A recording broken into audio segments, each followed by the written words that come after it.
Welcome back aboard Blurred Force One with your boy Mo, and today I'm reviewing Upload Season 3, Episodes 3 and 4. They're entitled Cyber Discount Day and Download Doctor.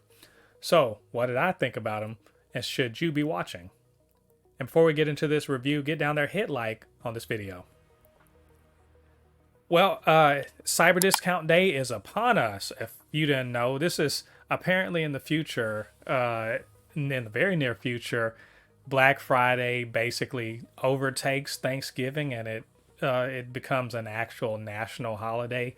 Everyone's so excited, especially at Lakeview.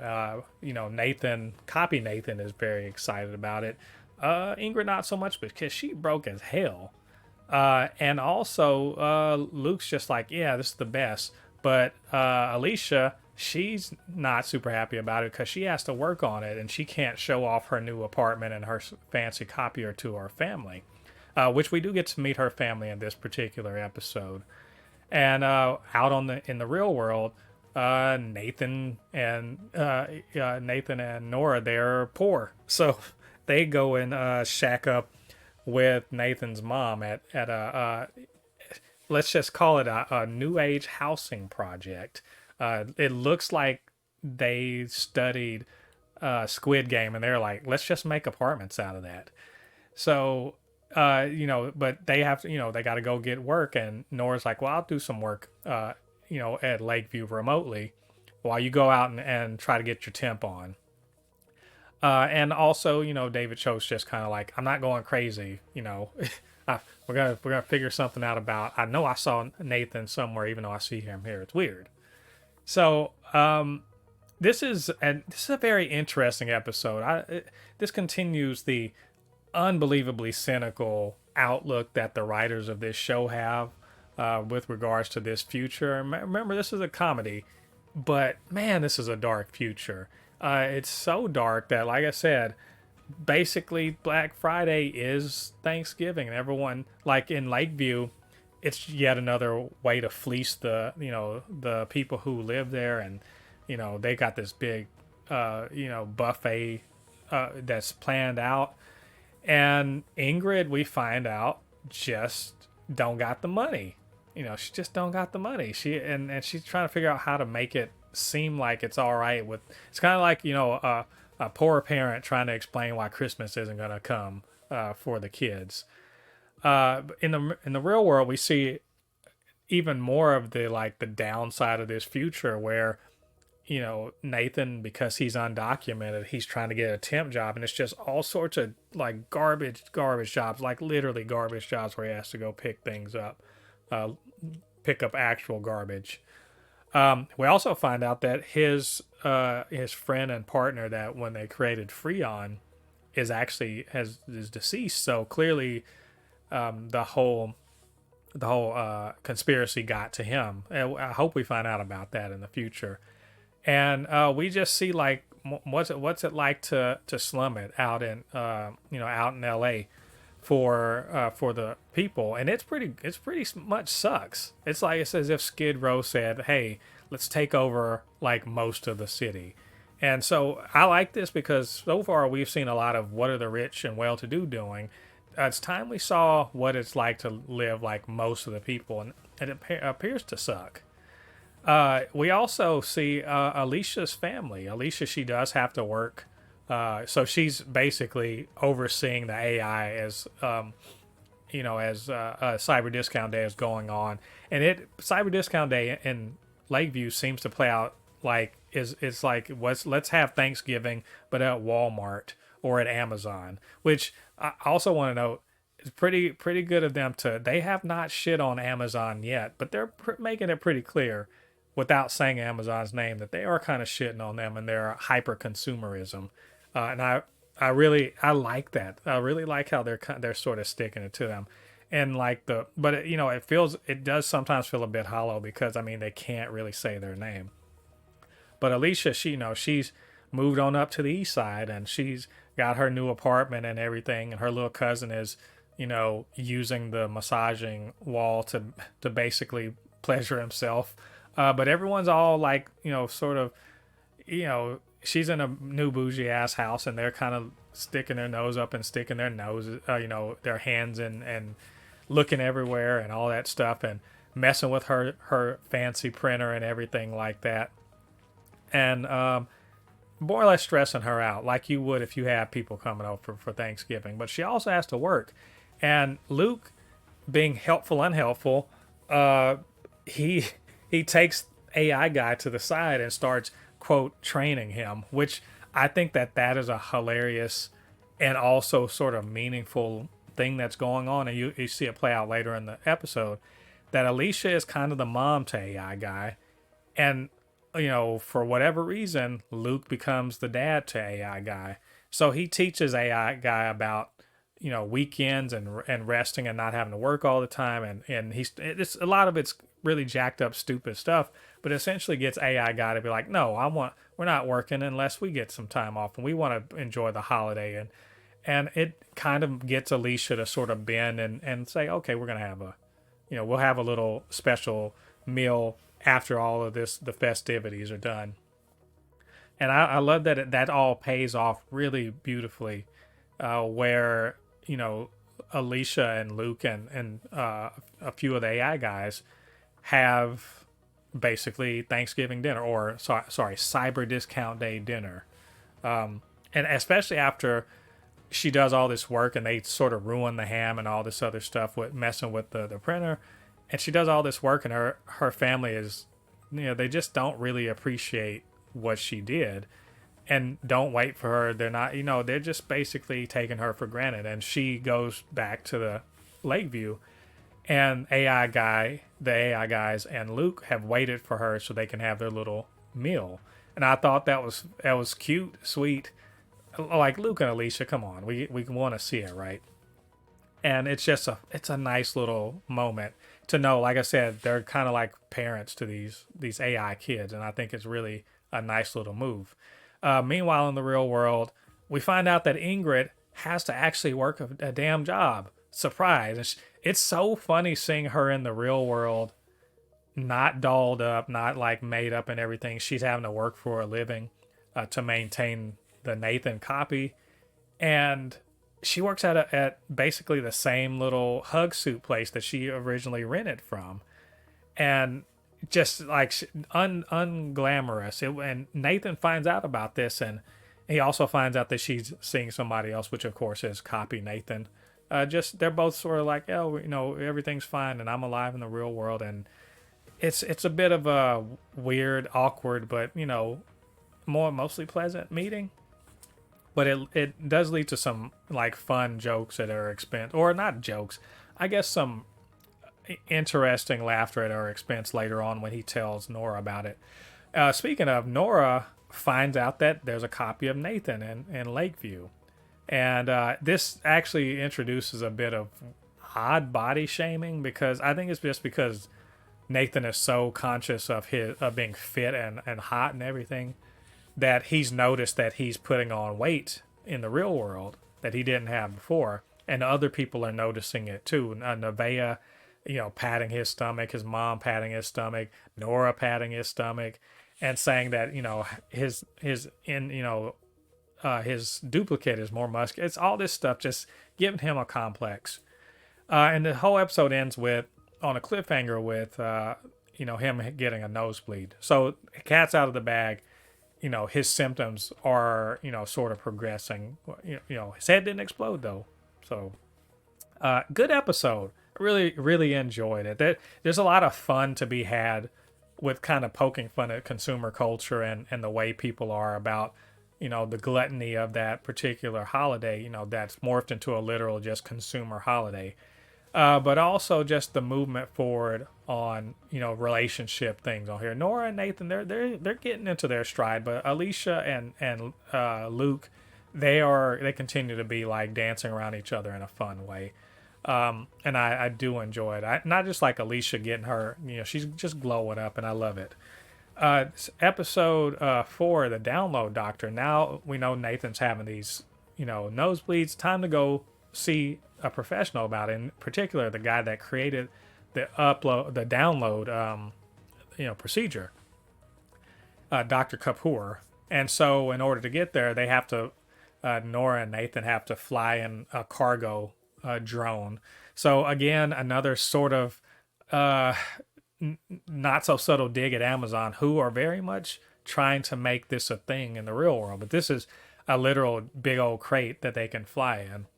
Uh, Also, simultaneously and incidentally, on the same time, you have out on the West Coast, Alicia and Lucy, who are there for an executive retreat for Horizon.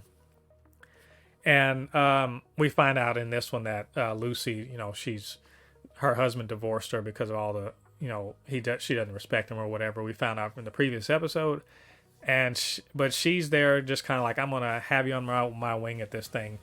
And Alicia, while she's there, she notices on her phone that Nora is nearby, which leads to an awkward conversation. These two have not talked all season. They had a blow up at the end of last season, or at the beginning, and especially at the beginning of this season, and they have not really talked.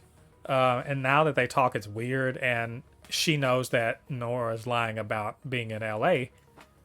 Instead of being, in San Francisco, and that their relationship continues to be strained. I can't wait to see how they sort of resolve that. But Nora and Nathan go to see about his nosebleeds to Dr. Kapoor, and they sort of trick their way into it, and eventually have to reveal, that, everything seems fine with him, as far as his health is concerned, but they reveal that he's in fact a download. And so Kapoor wants nothing to do with them and kind of kicks them out, gives them some medicine, and basically just like, never come here again. So there is some mystery about why he's so tight-lipped and why he would not want to help Nathan. So surely we're going to find out more about that as the season progresses. Meanwhile, back with in Lakeview, poor Luke, literally poor Luke. He finds out that his whole, existence at Lakeview is going to become, kind of like the 2 Gig crew, because the funding for veterans to be in an upload has been cut off. Of course it would be. I feel like this is obviously the future, but they're just talking about things happening now about VA funding and so forth. So, he's got to figure out a hustle. He's got to figure out, how can I make some money, which is kind of fucked up actually, because he uploads, he's there, and he thinks everything's sweet. They cut the funding. Now suddenly he's in a jam. He obviously as a soldier he doesn't have a 5, 10, $20 million stashed away that's going to provide for his perpetual afterlife. And so he's put in a bad situation where he's going to be, like I said, like a 2 Gig, which leads him to the gray zone. And something my friend Maggie J, when we were talking about this on the Upload season 1 and 2, discussion, that eventually they would make it so that people in the afterlife, like right now, they can't work. Uploads can't work. So you got to go on your savings.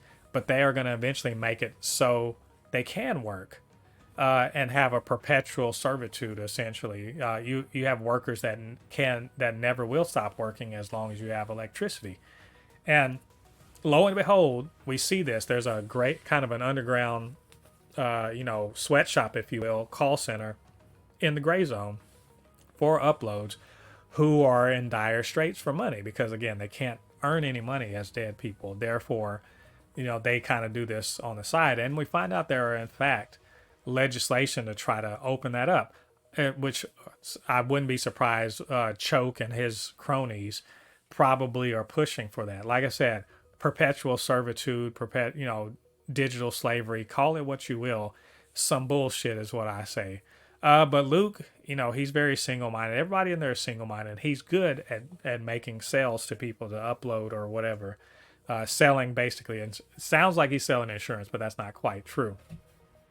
But he's quite good at it.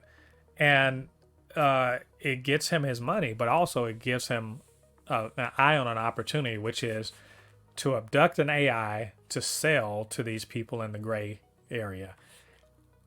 Will Luke do it? That's a good question because he's gained some rapport with AI guy, but he is hard up for money and doesn't want to be doing what he's doing all this time. In the same episode, you have what is it? Upload Nathan, who is he and Ingrid are hanging out because Ingrid has the day off, and so they decide to go to what the first level of the entire Lakeview, the initial Lakeview area, where supposedly they have unlimited drinks or something like that. They're poor. Remember, they're poor in Lakeview. Just enough to stay in Lakeview, not enough to like have the perks. And so they do proceed to go down there and do that. And it's basically just a horror aspect of this episode where they run into a dude that has no eyelids and he's trying to basically steal Nathan's life force and keep them down there. And it's really a bonding moment for them. It's actually, to me, great set dressing because it looks like a damn horror video game, and it's so awful and off-putting. How did anyone want to be in there at all? But the guy, the no eyelids guy, he's just kind of a piece of crap. But Ingrid comes through and beats the hell out of him. It's cool stuff. It's good bonding between them. And I gotta admit, I do like Nathan and Ingrid now. Now that Ingrid's less, she's still crappy. Like she's still, terrorizing Tinsley, and she's still, she's having a hard time adjusting to her new circumstances. But her and Nathan together, they, Upload Nathan, they are quite cool. So I'm interested to see, can she become more of a good person? We shall see. But this also has Alicia on her little retreat. She gets a little romantic hookup with another woman who's an executive at Horizon, and she kind of makes some suggestions so that people more are like her. I mean, she meant like when she's talking about demographics, not just people of color, just people who weren't as well off as these ultra rich people they were aiming for, and she gets this hookup. So that's a nice little thing, even though it's a wrinkle in the whole Luke Alicia relationship. But we'll see where that all goes. And David Choke, this is the big fun stuff. He is locked out of the whole meeting. The Illuminati, you can call them, who are they were behind Freon, and then now they're still fucking around with politics and everything, how they're going to do stuff, but they lock him out because they think he's a crazy man.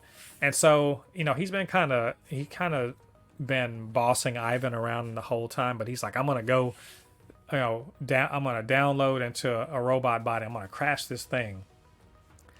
And he proceeds to do so, and the very last thing we see is Ivan with his hard drive. So he's got David Choke out of the system and out of play, and he's scared to death. And I love this. Like, look, this episode again, the future sucks. Like, let's call it like it is. This future sucks, but it's so fun in the way it sucks. It is, Nathan, he's in trouble. How long can he last? Upload Nathan, he's going off on his own way, and he's falling in actual love with Ingrid. Alicia, where's her whole thing gonna end up? But importantly, David Choke, we got that piece of crap. He's held hostage. And Ivan, what is he going to do? He is a Ludd after all. What is he going to do with this? There's so much at stake here, so much at play. And I just love what they're doing with this show. It consistently makes me laugh out loud. I'm intrigued. I really want, I want the good guys to win in this case. But, there's a lot of money and power against them. And I don't want Alicia to lose her way either, being an executive. So I just overall good episodes. Glad I watched them. Can't wait for the next ones. So anyway, what did you guys think about them? What did you think about what I had to say? Get down to the comment section, leave your thoughts there. And of course, you can always hit me up, supernotfunnyshow@gmail.com or at supernotfunny S1. Not on X, on Threads. Check me out there. That is where I will be doing my tweets. Also, while you're doing all that, get down there, hit like on this video, subscribe to the channel, hit that notification bell. All that good stuff helps with the channel, helps more people to see videos just like this. All right, thanks for joining me. Come back next week. We're going to be reviewing episodes 5 and 6 of Upload Season 3. Till then, I've been Mo, your commenter extraordinaire on all things pop culture. I'll see you guys on the other side of the thread. Peace.